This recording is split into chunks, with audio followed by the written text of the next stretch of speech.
माकडाला वाघ म्हणून दाखवण्याची सवय लागते तेव्हा या अशा गोष्टी होतात. सूक्ष्म पद्धतीने जेव्हा तपास केला जातो तेव्हा आरोपी गुन्हेगार चुकू शकत नाही. त्यामुळे ह्याच्यात झालेला हलगर्जीपणा हा कोर्टानेच निदर्शनास आणलेला आहे.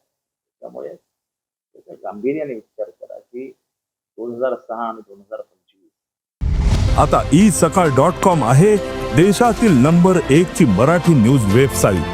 प्रत्येक अपडेटसाठी isakal.com ला नक्की भेट द्या. 20 वर्ष जेलमध्ये घालवी लागली एखाद्या माणसाला, त्याचं आयुष्य, त्याचा संसार, त्याची आई वडील बाळ, तुमचं काय झालं असेल तर नक्की विचार. त्याचा फेर तपासणी करा. 20 वर्षानंतरचे पुरावे तुम्हाला काय मिळणार आणि काय होणार, काय होणार. तर विधिमंडळातला एक प्रकारचा राडा पाहायला मिळाला. काल आवाज संघटनेला केलेली महाराष्ट्र काय नाही, तुम्ही प्रश्न विचारायचे नाही. प्रश्न विचारले तर मार खाल. आम्ही सत्तेत आहोत, मारू झोडू काही तुम्ही करू शकत नाही असं महाराष्ट्राला क्लिअर कट सांगतायत. ते उघडपणाने सांगतायत. काल सुद्धा छावा संघटनेच्या काय असं काय उग्र आक्रमक असं काही केलं नव्हतं. कोणाला इजा होईल, कोणाच्या अंगावर गेले होते असं काही झालं नव्हतं. नंतर धरून मारले कारण का मारणाऱ्यांची राजकीय ताकद प्रचंड आहे, प्रशासकीय ताकद प्रचंड आहे. पोलीस गुलाम आहेत, त्यांचे गुलाम आहेत, गुलाम. काय पद्धतीने मारतात. वा वा, मस्त, एकदम मस्त. महाराष्ट्रामध्ये प्रश्न विचारायचेच नाही अशी परिस्थिती निर्माण करतायत हळूहळू. टायमाला देखील अनेक लोकांनी निदर्शने केली. मात्र हा यशवंतराव चव्हाणांच्या टायमाला वाटेल ते प्रश्न विचारले जायचे, जे वाटेल ते आरोप त्यांच्यावर केले जायचे. प्रल्हाद केशव वात्रे यांनी यशवंतराव चव्हाणांवर जे जे आरोप केले ते आजच्या पिढीने वाचले ना, तर आजची पिढी जी आता यशवंतराव चव्हाणांचं नाव घेऊन फोटो लावून आम्ही त्यांचे वारस आहोत असं सांगत राजकारण करतायत, जीव देतील जाऊन. म्हणजे प्रल्हाद केशव वात्रेंना आज घरी जाऊन मारलं असतं. वाचा प्रल्हाद केशव वात्रे आणि यशवंतराव चव्हाणांचे आरोप, प्रत्यारोप आणि पैरी आणि यशवंतराव चव्हाणांच्या मनाचा मोठेपणा. मात्र माणिकराव कुलकर्णींची अनेक वेळा जीभ घसरली. तर ते जुगार खेळत होते, तर जुगार खेळत होते. एवढं काय मोठं आहे. अजून ते छोटासा व्हिडिओ आलाय, मोठा व्हिडिओ बाहेर आला तर कशी अडचणी येतील ते बघा. नेहमी खेळकरी थट्टा करतात माणिकराव. सगळ्यांची थट्टा करतात, त्यांना थट्टा करण्याची सवय मग गुरुजी आहे. आम्ही निवडून आलो, आम्हाला 5वी बहुमत आहे. आम्ही 5वी बलात्कार करू तुमच्यावरती, काय नाही करू शकणार तुम्ही. अजित पवारांना सुरत चव्हाणांवरती कारवाई आदेश दिले जातील का वाटतं? नुसतं कारवाई कसली कारवाई आणि काय, कसली कारवाई करणार आणि काय करणार. अजित पवारांनी हिंमत असेल तर कारवाई करावी ना माणिक कोकाटेवर. विधिमंडळात त्या जुगार खेळण्याची जागा आहे का? जंगली रमी पेक्षा बाहेर पाठवा आणि जंगली रमीचा त्याला हे बनवा ना, brand ambassador. Manik Kokate brand ambassador of जंगली रमी. म्हणजे त्यांच्याच आमदारांनी बोलवायचं आतमध्ये, त्यांच्याच आमदारांनी. आम्ही काही बोलत नव्हतो. खुणवलं कोणी मारायला आतमध्ये? पोरं कोण घेऊन आले? बीजेपीचाच आमदार ना. कशाला उगाच सगळ्या आमदारांना बदनाम करता? ज्यांनी हे केलं त्याच्यावरती बोट ठेवा ना. 5 जण मिळून एकाला मारता तुम्ही, एका जणाला अरेस्ट करायला लावतो. आम्ही काही बोलत नाही, जाऊ दे, चला विधिमंडळाची गोष्ट आहे. पण उगाच कारण नसताना सगळे आमदार बदनाम होतात, सगळे आमदार बदनाम होतात. एका माणूस, तो माणूस शरद पवारांविरुद्ध अर्वाच्य भाषेत, अश्लील भाषेत बोलतो. तो शरद पवारांच्या कन्येविरुद्ध अश्लील भाषेत बोलतो.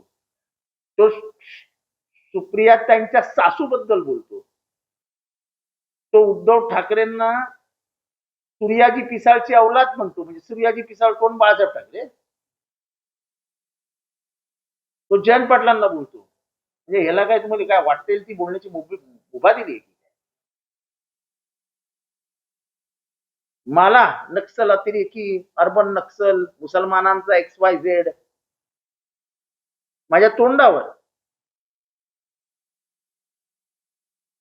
प्लस आतमध्ये येऊन गुंडांना घेऊन दारात उभं राहायचं, खुणवायचं, नंतर गुंडांनी आतमध्ये जाऊन मारायचं, 5-5 जणांनी मारायचं आणि पोलिसांनी एकाला पकडायचं.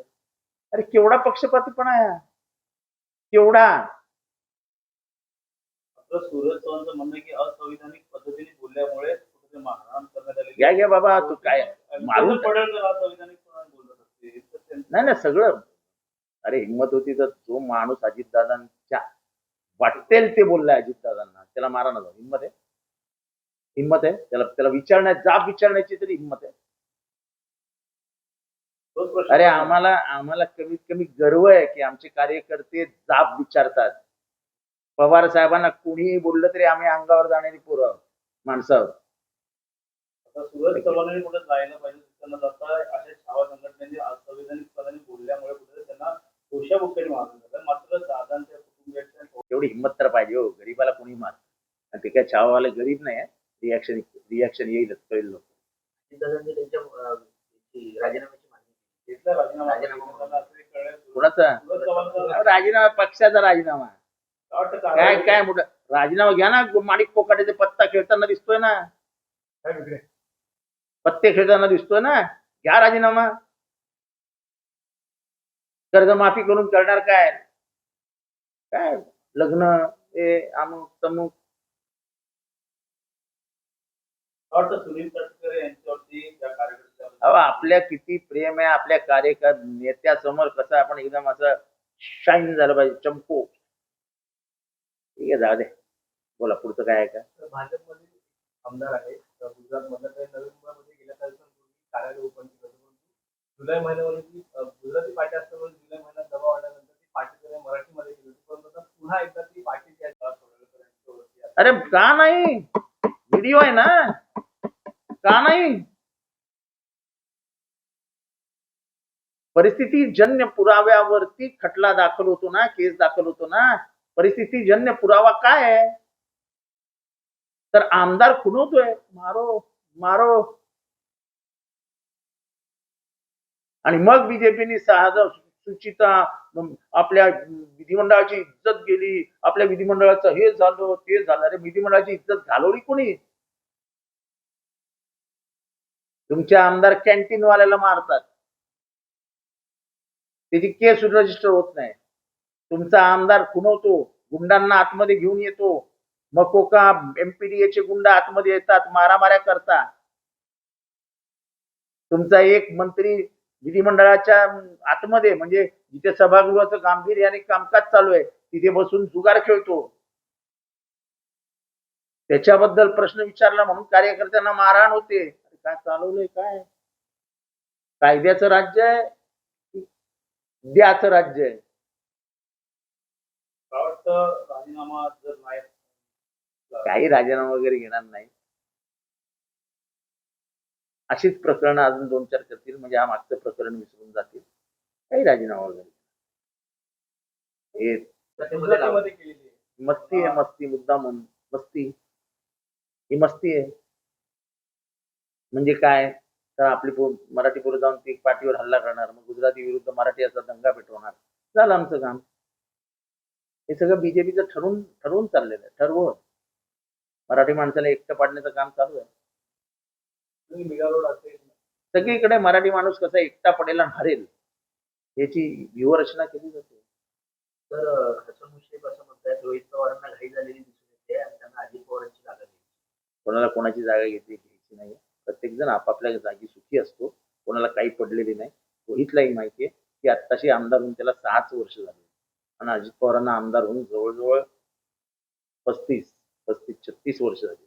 6 आणि 36 मध्ये 30 वर्षाचं अंतर आहे. कोणी रोहित काही एवढा मूर्ख बालिश नाही.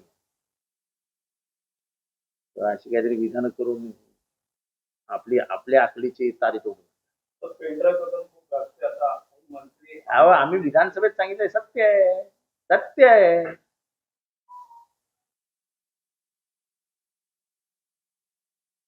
माझ्या भाषणामध्ये मी सगळं मांडलं होतं. 17 एकर जो पडळकर वाडीचा जो भूखंड प्रकरण होतं ते मुद्दा म्हणून ती मारामारी केली गेली. कारण माझ्या भाषणात हनी ट्रॅप होता. माझ्या भाषणात पडळकर वाडी होती. 1.25 तास माझं भाषण झालं. मी अतिशय चांगल्या शब्दामध्ये बीजेपीची अनेक प्रकरणं काढली आणि तेवढ्यात बाहेर मारामारी झाली. आणि मग आमदार बदनाम. अरे जो बदनाम होता कायद्याच्या दृष्टीने, जो मारामारी करायला लावतो, खुणवतो, सामील होतो, तो गुन्हेगार आहे की नाही? मग जर आमदार तुम्हाला व्हिडिओमध्ये खुणवताना दिसतोय मारा, तर त्याच्यावरती काय गुन्हा दाखल केला? तुमच्यावरती गेलं सर. नाही माझा तर ठीक आहे, मी यातले घाबरत पण नाही आणि मी माझ्या कार्यकर्त्यासाठी मी जीव द्यायला देखील तयार असतो. ते सोडून द्या, माझा नाही, माझा काय प्रश्न आहे की विधिमंडळाच्या दारामध्ये उभा राहून गुंडांना घेऊन उभा राहिलेला आमदार खुणवतो आणि नंतर त्या माणसाला विधिमंडळाच्या आतमध्ये जाऊन मारलं जातं. मारताना लोक दिसत आहेत, तुम्हाला एकच माणूस दिसतो? माझं मुंबई सीपींना आव्हान आहे, मागवा व्हिडिओ आणि कोण कोण आरोपी आहेत ते बघा. मी तुम्हाला म्हणतो आरोपी कोण कोण आहे. एक बलात्कारातला आरोपी आहे, एक 307चा आरोपी आहे, गुत्ते का बत्ते काय त्याचं नाव आहे. एक रासकर नावाचा आरोपी आहे, एक जखरगोंड नावाचा आरोपी आहे. 5-5 जण मारताना दिसत आहेत एका माणसाला. ते एका माणसाला तुम्ही जेलमध्ये ठेवलं आणि 5 माणसं मस्त बिर्याणी खात फिरतात मुंबईवर. अशा वेळेस पोलीस गाव रस्ता या ठिकाणी कुठेतरी अहो ह्या पडळकर ज्या माणसाने दरवाजा उघडला आणि मला अंगावर गाडी घातली आणि त्यांनी याच्यावर नाही मध्ये आले तर गाडी घालणार आम्ही अंगावर, त्यांचं स्टेटमेंट आहे ना ते आमदार. तो दरवाजा सर्वात जास्त जोरात लागला कोणाला? संतोष देशमुखचा भाऊ गणेश देशमुख. जा विचारा त्याला, अख्खी कहाणी विचारा, तो तुम्हाला सांगेल काय ते. माज सत्तेची मगरुरी आणि सत्तेचा माज, दुसरं काहीही नाही. लोकसभेमध्ये अधिवेशन आता आहे पावसाळ्यात. चला मराठी शिकायला ऑपरेशन सिंधूर असतील, पहलगाम असतील, काहीही होणार नाही, काहीही होणार नाही. संसदेत कुठलीही चर्चा घडवली जाणार नाही. संसद एक कल्लीपणाने चालवण्याची आता सवय झाली आहे आणि तीच सवय पुढे चालू आहे. देश विदेशातील प्रत्येक घडामोडींचे लाईव्ह अपडेट मिळवण्यासाठी आता साम टीव्हीच्या सर्व सोशल मीडिया प्लॅटफॉर्मला लाईक, फॉलो आणि सबस्क्राईब करा. तसंच सर्व नोटिफिकेशन